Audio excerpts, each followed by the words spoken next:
So, Hi, your Marcia. overview about the NATO meeting, how successful was it? What did they accomplish?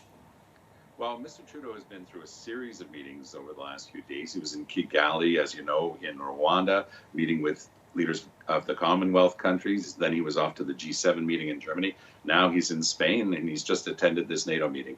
The NATO meeting itself is extremely important, of course, in the context of Russia's absolutely illegal aggression and war against Ukraine. Canada has stood foursquare with Ukraine. We've contributed a lot. We had banked on $500 million of contribution. We're there now. And I think that we can all be very proud of that. The promise to get more involved in Latvia and to have a larger group of military there, I think that's also a good idea. But there are a couple of warning signs for Canada's credibility on the world stage. For example, Jan Stoltenberg, the head of NATO, was saying, look, all countries, and he singled out Canada, all countries are going to have to start paying the 2%, which is what he said was it's a floor. It's the minimum 2% of GDP. It's not the ceiling.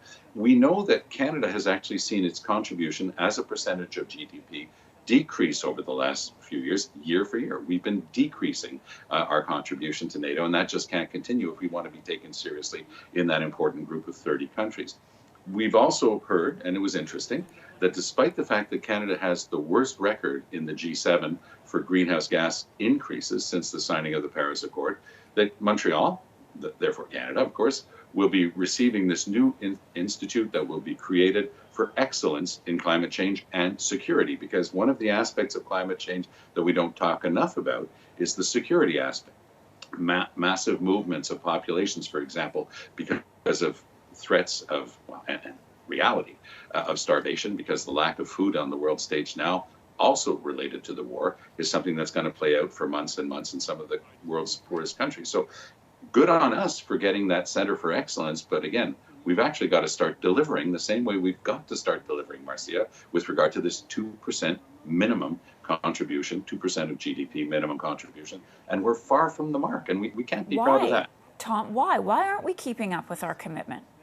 It's shameful, and it really is. And it's just, I think that part of it is we're just so darned awful at procurement. The Canadian government has certain things that it does extraordinarily well, but procurement is not one of them. I mean, the ships that are supposed to be being built right now for Canada's next generation of destroyers, we've got a lot of frigates that are being built. We've got these battleships that are supposed to be ready. These are important parts of our military, and looks like they're going to be very late. We talked for decades about getting new helicopters. We finally got a couple of dozen Sikorskys, and we find out that they've almost all got cracks in the fuselage.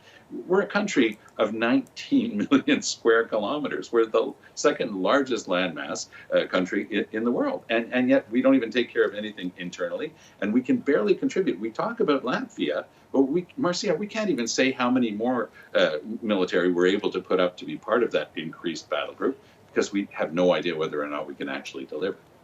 Final thought from you on NATO big picture. You and I have talked a lot about Putin in the past. If he was watching what was going on in NATO, at the summit rather, in Madrid, what do you think he's thinking? Because it seems, Tom, that the alliance, as many of the leaders and Stoltenberg has said, they are more unified than ever.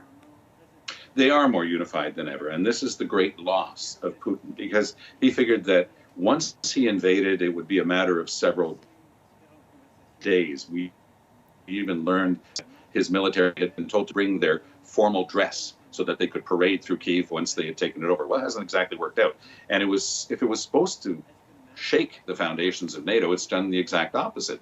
NATO is expanding to include Finland and Sweden, and it's getting stronger at the borders. We're putting in more people to make sure that the Russian aggression that we witnessed in Ukraine could never take place in anywhere else in Western Europe and anywhere in NATO. The 1-inch approach of President Biden, that message has gone through. So Putin is weakened, but of course he's a wounded animal. He's even more dangerous now, so you can never know what he's going to do.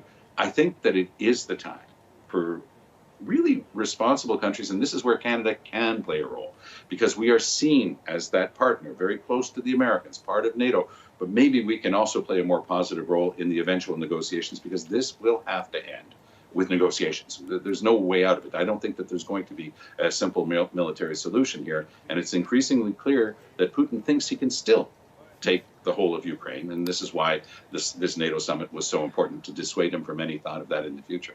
Tom, thanks a lot. Happy Canada Day.